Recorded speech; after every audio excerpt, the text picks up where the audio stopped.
You all, my name is Raj Barge. I am co-founder director of Raj Computer Education. मला तुम्हाला नाही एक्सेलमध्ये कसं ऑपरेशन्स होतात हे सांगायचं आहे आणि त्या कोर्सचं आपल्याकडे नाव आहे MS ऑफिस इंडस्ट्रियल. याच्यामध्ये एक्सेल आपण ही गोष्ट सुरू करतोय. तर मला एक्सेलमध्ये तुम्हाला काही बेसिक सांगायचे आहेत. आता हे जे पहिलेच तुम्हाला स्लाईड दिसेल ना, त्याच्यात तो बेसिकली तुम्हाला पहिला प्रश्न विचारतात की बा एक्सेल म्हणजे काय, क्लासमध्ये सांगू शकशील का तू. तर तुम्हाला सांगता आलं पाहिजे what is Excel. Excel is an electronic spreadsheet. ही इलेक्ट्रॉनिक स्प्रेडशीट आहे ज्याच्यामध्ये फॉर्म्युलाज कॅल्क्युलेशन्स केले जातात. याच्यामध्ये ग्राफ म्हणजे आलेख चार्ट बनवता येतो. नंतर याच्यामध्ये डेटा मॅनेजमेंट करता येतं, जिथं तुमचा डेटा सॉर्ट करता येतो, फिल्टर करता येतो, व्हॅलिडेशन करता येतं. वी लुकअप एच लुकअप सारखे फॉर्म्युलाज वापरता येतात, टेबल क्रिएट करता येतो.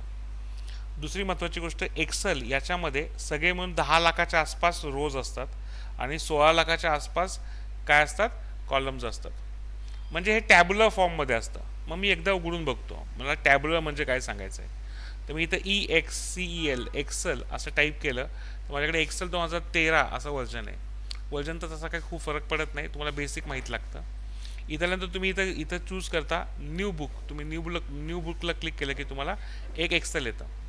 ही जी 6वी आहे ही अख्खी, किंवा ही तिसरी आहे ही अख्खी, याला रो म्हणतो. पण इथं CEF याला काय म्हणतो मी, कॉलम म्हणतो. हा जो पहिला असतो त्याला म्हणतात A1. इथं बघा त्याचं नाव आलं, इथं बघा त्याचं नाव आलं, त्याचं नाव आहे A1. ह्याला म्हणतात त्याचा ॲड्रेस. आता मला काय करायचं, तुम्हाला सिंपल गोष्ट सांगायची.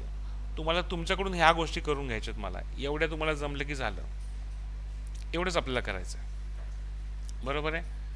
आता मला ह्याच्यामध्ये तुम्हाला काय काय करायचं बघा. मी काय करतो, एक्झाम्पल म्हणून मी इकडे एक सिरियल नंबर नावाचा कॉलम क्रिएट करतो. मी इथे SR नंबर टाकतो, नंतर मी एंटर दाबतो तर मी खाली येतो. पण जर मी ॲरो की दाबली लेफ्ट साईडची तर मी त्या साईडला जातो. मग मी इथं लिहितो नेम ऑफ स्टुडंट असं लिहितो. नंतर इथं लिहितो सब्जेक्ट 1, पहिल्या विषयाचे मार्क्स, सब्जेक्ट 2, नंतर लिहितो टोटल, नंतर लिहितो AVG ॲव्हरेज, नंतर लिहितो ग्रेड. ग्रेड आपण नंतर काढणार आहे. नंतर माझी आवडती गोष्ट लिहितो फीज. मग आता इथं 1 2 कसं लिहिणार किंवा सिरीज कसं टाकणार, तर शॉर्टकटनी करता येतं. कसं करणार बघा, 1 टाकलं, 2 टाकलं. म्हणजे जर मला एखादी गोष्ट सिरीजमध्ये हवी असेल, लाईनमध्ये हवी असेल, तर कसं करतो, पहिल्यांदा 2 टाईप करतो. मग दोघांना बघा प्लस सिम्बॉल कसा जाडा आलाय बघा, व्हाईट कलरमध्ये जाडा, त्यांनी दोघांना सिलेक्ट केलं. नंतर कॉर्नरला गेलो, इकडे कॉर्नरला गेलो, ब्लॅक कलर झाला, ब्लॅक कलर झाल्यानंतर ओढलं, तेव्हा ही सिरीज वाढली.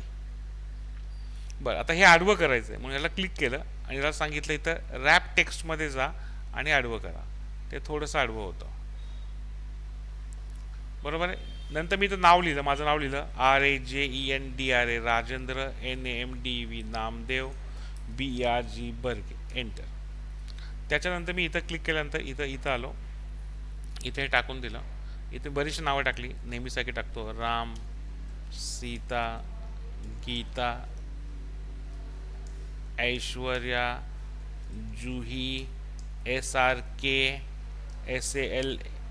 SALMN, Salman, Shyam, SCOO Scott, ठीक आहे, RAVAN रावण, ठीक आहे, KRISHN कृष्णा. हे नावं दिली. आता ह्यांना किती मार्क्स पडू शकतात म्हणून मी रँडमली ते मार्क्स घ्यायचा प्रयत्न केला. ते मी रँडम नावाच्या फंक्शनमधनं घेणार आहे. रूल 1, कुठलंही फंक्शन लिहायचं असेल तर सुरुवातीला इक्वल टू साईन द्यायचं. नंतर त्या फंक्शनचं नाव तुम्हाला माहीत लागतं. तर आपल्या फंक्शनचं नाव आहे RANDM, रँडम बिटवीन. आता हे रँडम बिटवीन काय होतं, तो बॉटम आणि टॉप या 2 व्हॅल्यूमधल्या, म्हणजे कमीत कमी 0 मार्क आणि जास्तीत जास्त 100 मार्क, त्या हिशोबाने तो तिथं मार्क्स देऊन टाकतो. पण ह्यांनी आत्ता हे 5 व्हॅल्यू दिली. मी कॉपी कशी करणार बघा, मी याला पकडलं आणि खाली ओढलं तर ते कॉपी झालं. समजा मी तोच फॉर्म्युला इकडे परत लिहिला असता, मी सांगितलं असतं equals to RANDM, random between, बरोबर आहे. आणि त्याच्यामध्ये लिहिलं असतं 0 ते 100, कुठलाही रँडमली एक नंबर घे, एंटर. आता मी जर इथं वरती आलो असतो, वरती क्लिक केलं आणि याच्यावरती डबल क्लिक केलं असतं ना, तरीसुद्धा त्यांनी मला आपल्या मनाने ते कॉपी करून दिलं असतं. तर तुम्ही एक गोष्ट ऑब्झर्व केलं का, सारखे हे नंबर बदलतात. बदलू द्या, काही फरक नाही पडत. मी इथं आलो म्हणजे टोटल काढायची आहे. मी सांगितलं तर इक्वल टू टोटल म्हणजे काय, C2 प्लस D2, असं दोघं केल्यानंतर मला याची टोटल आली.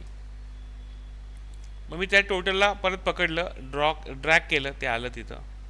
आता ॲव्हरेज काढायचं. ॲव्हरेज म्हणजे काय, टोटलला दोन विषय आहेत म्हणून दोन डिवाइड करेल. मी सांगितलं इक्वल टू, ठीक आहे, हा ई मधला सेकंड आहे म्हणून सांगितलं.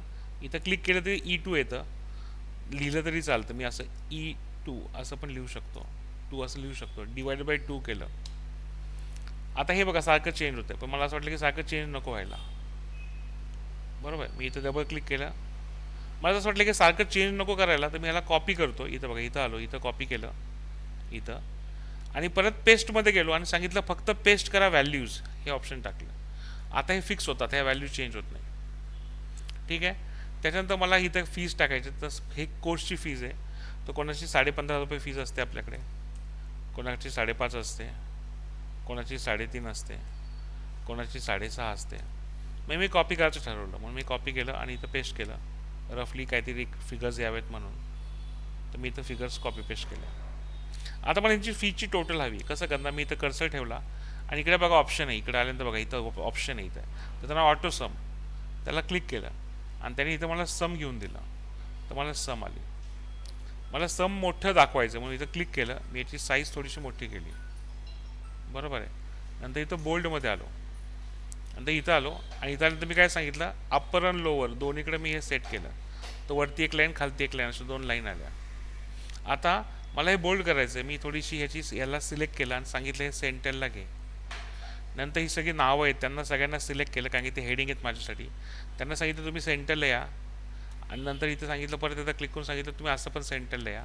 एक साईज वाढवा, थोडंसं बोल्ड करा, फॉन्टचा कलर चेंज करा. मी इथं फॉन्टचा कलर चेंज केला आणि याचा बॅकग्राऊंडचा पण कलर चेंज केला. कसा केला तो, बॅकग्राऊंडचा कलर चेंज केला.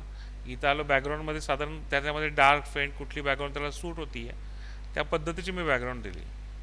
तुम्हाला जी सूट होती वाटली, मला ही नाही वाटली, ही वाटली सूट होती बऱ्यापैकी, ही वाली.